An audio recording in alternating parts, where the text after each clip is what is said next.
Opa, tudo bem? Então, estamos aqui para mais uma vez. É... Eu tentar demonstrar um pouquinho do que eu consegui aprender hoje no projeto de Spring. E é isso. Enrolação, bora lá. Hoje o nosso projeto ele tinha como objetivo tratar algumas exceções que poderiam acontecer na busca do usuário.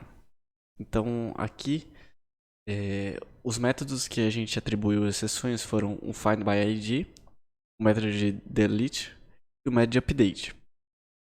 Tá aqui, ó. Eu acho mais fácil eu explicar o que faz a exceção, né? Do que explicar a partir daqui. Então, assim, caso o usuário ele vá procurar algum ID que não exista, ele precisa lançar uma exceção para que o programa ele não quebre no meio, né? E você acabe não sabendo por que aconteceu aquele erro. Então, para isso a gente vem aqui, a gente cria uma resource not found exception, é uma classe que ela tem o objetivo de lançar essa ele vai lançar essa mensagem aqui, né, de que o ID que foi buscado, ele não existe, né? Então, para isso ele lança essa mensagem. Outra coisa que a gente fez também é criar essa classe standard error, que nela estão atribuídos os atributos que vão ser responsáveis por aparecer quando tiver esse erro, né? Quando for lançar essa exception, ele vai ter esses atributos aqui que a gente fez, que a gente criou. No caso, a gente tem o timestamp, né? Para mostrar o momento em que foi feito aqui, que lançou aquela exception. O status, né? Vou mostrar aqui, mas seria tipo que o programa nosso, quando ele dava uma exception, ele imprimia um erro 500, se eu não me engano. Acho que era um erro 500. E a gente não quer um erro 500, a gente quer mostrar um erro 404, porque o 404 ele identifica que aquilo o erro 404 ele mostra que não foi encontrado o que você buscou, né? Por isso a gente quer isso, esse é o status, né? O error, que vai ser uma mensagem também. A gente tem a mensagem, no caso que vai ser essa daqui, né? E a gente tem o path, que é o caminho que foi feito assim para chegar ali, né? Aqui tem um construtor, métodos gets e sets, né, normal.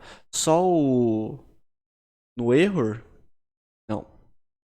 É. Ah, não é. Aqui tá certo. Aqui tá normal. Então aqui a gente tem essa classe Resource Exception Handler que ela serve para quê? Para a gente acabar tratando manualmente os erros que acontecerem. No caso, a gente quando não encontrar, né, a gente tem esse método aqui, né, de Resource not found. Então, para isso, a gente tem uma string error, né, que é aquele erro que estava na classe ali standard error. Ele vai imprimir essa mensagem.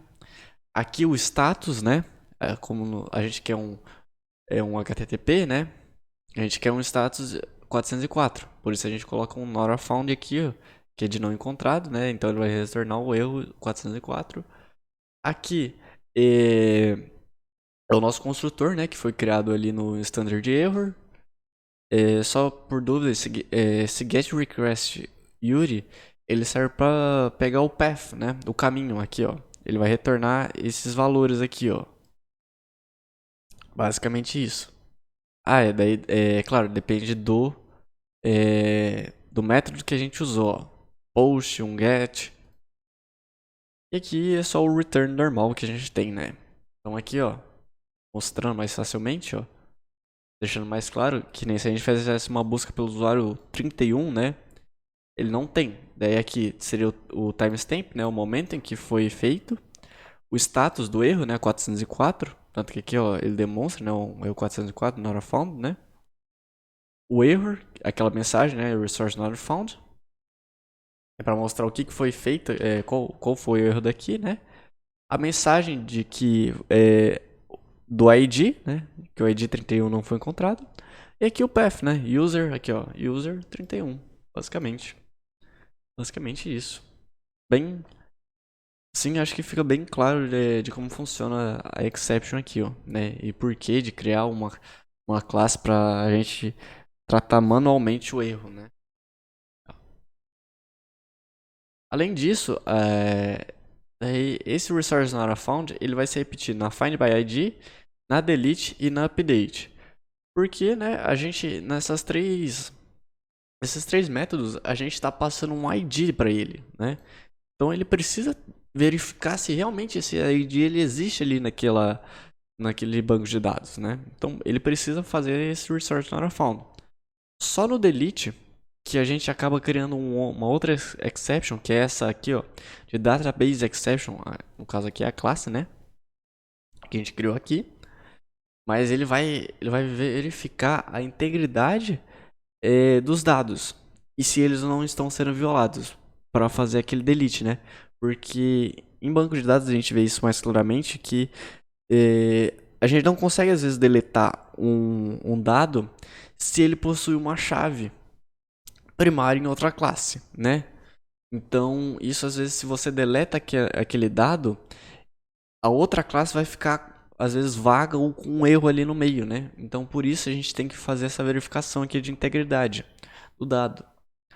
Então a gente cria aqui, né, para ele imprimir a mensagem de violação, né, de database. E também aqui no Resource Exception Handler, a gente cria um outro método, né, para ele imprimir, né. E aqui um error, né, qual que foi o erro que ocorreu ali de database. Aqui o status a gente muda, né, porque ele encontrou, né, mas foi um erro que quase aqui um mal foi feita uma alteração que ele foi tentar fazer uma alteração que não é permitida, né? Então aqui a gente tem o construtor do standard de erro, normal, mesma coisa que tem no outro, e aqui o return, né? E é isso, né? Aqui quando ele for dar um delete, ele vai verificar essa integridade. Se eu não me engano, aqui não tem como, porque não foi adicionado mais atributos não, mais dados a respeito de outras classes para que gerasse essa integridade aqui. Mas é isso. Acredito que foi isso, né? Que foi visto hoje. E é isso. Agradeço mais, mais uma vez aqui.